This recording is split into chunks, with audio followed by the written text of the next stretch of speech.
Let's talk about how Pokimane leaving offline TV has future implications for content groups as a whole. In this video, I'm going to briefly explain why Poki left OTV, and explain how that opens a path not only for OTV, but all content groups. But right off the bat, let me say this. This is not a place to hate on Poki. You want to critique my commentary or hate on me, that's fine. But I refuse to let this community be a safe space for unwarranted hate towards the people I talk about, unless I'm hating on them, which I'm allowed to, because I am certifiably the biggest hater. Okay, we're past that, let's get into it. On May 19th, OTV posted Thank You Pokimane, where they went over Poki's history with her content creation and joining offline TV. It was a really sweet video, and the why of Poki leaving offline TV essentially boiled down to she has a lot of things going on that would directly conflict with OTV, because being in a content group is a really big dedication. Of course there's shoots, which probably take up the most time, but there's also sponsor obligations, merch shoots, interviews and collabs, and a lot of bureaucratic stuff that goes on behind the scenes, and each one of those can take a whole day of work. So all of that is just being in OTV, and in addition she has to do all of that stuff for her own channel and branding. And she's one of the biggest content creators of all time, so she's facing just about as much of those obligations as anyone can. So with all of that together, it's completely understandable why Poki would want to leave OTV. Not only was it the best option for her, but OTV as well. But the most important thing to note about her leaving, she left on good terms, which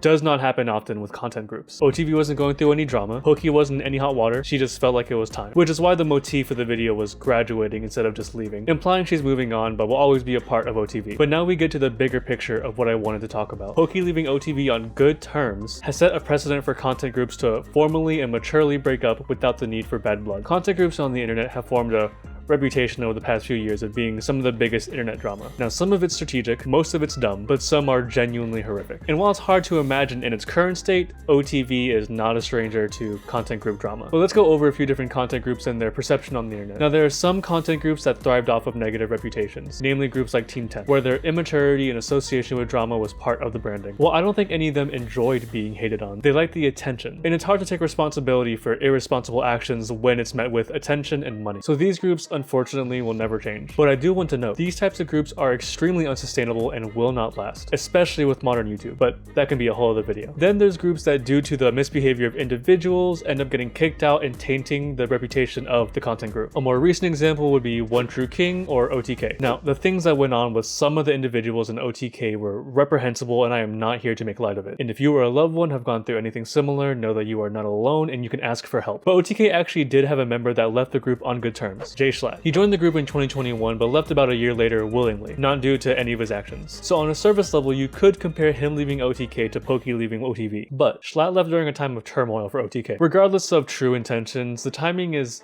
coincidental, to say the least. However, I actually do genuinely believe OTK's statement on why Jay Schlatt left. The reason was pretty similar to Poki too. Schlatt is also a huge independent content creator that just has a lot of individual projects that he wants to do. But now let's get back to OTV. But real quick, I'm actually recording this on my birthday right now, May 20th. And you know what the best present you could have given me was? A comment. You can wish me a happy belated birthday or something, because God knows I need the engagement. Okay, back to the video. Like I said, OTV has had drama of its own, and some of it even had similar overarching themes to OTK drama. And in Poki's graduation video, they mentioned that OTV almost broke up multiple times because of drama. So many times OTV almost like ended. I think every year we were always like, this is the last year. We're missing like our 1 year kind of crazy thing that happens that breaks up OTV potentially, and then like it hasn't happened in like. But despite it, they kept moving forward and gained back a positive reputation. And hopefully OTK could do the same, because the horrific actions of those individuals do not represent the group as a whole. And after 2 years without any drama, which by the way on YouTube is a long time to go without drama, Poki decides to leave. Now specifically for OTV, this opens the door for anyone to leave. Poki was a part of the original founding group, so that makes it conceivable that just about anyone could leave, with maybe the exception of Scarlet. And maybe this is a hot take, but that's a good thing. Growth needs to happen everywhere, but especially on the internet. And not only does this leave the door open for OTV, but all content groups. Poki shows that leaving a content group does not have to be a big deal, and I honestly don't think Poki leaving OTV is going to have a negative impact. Yes, Poki was an integral part of OTV, but OTV isn't just her. It's made up of a group of individual established personalities. And a lot of people pointed out the same thing. Oh, I saw this coming. She wasn't showing up for any of the shoots, but not all members were in every shoot in the first place. That's the beauty of creating a content group for the sake of content, rather than just personalities. And while you may have favorites, you weren't watching an OTV video for one specific person, and you definitely weren't expecting them to be there every time. And there's a huge difference in this versus something like Anthony leaving Smosh. At this point in time, I would honestly compare Smosh to a content group, and that's not a bad thing. They just changed the direction of the channel, and that works for some people and it doesn't work for others. But Smosh started as Ian and Anthony making comedy videos, and while Ian and Anthony are two different different people. There wasn't an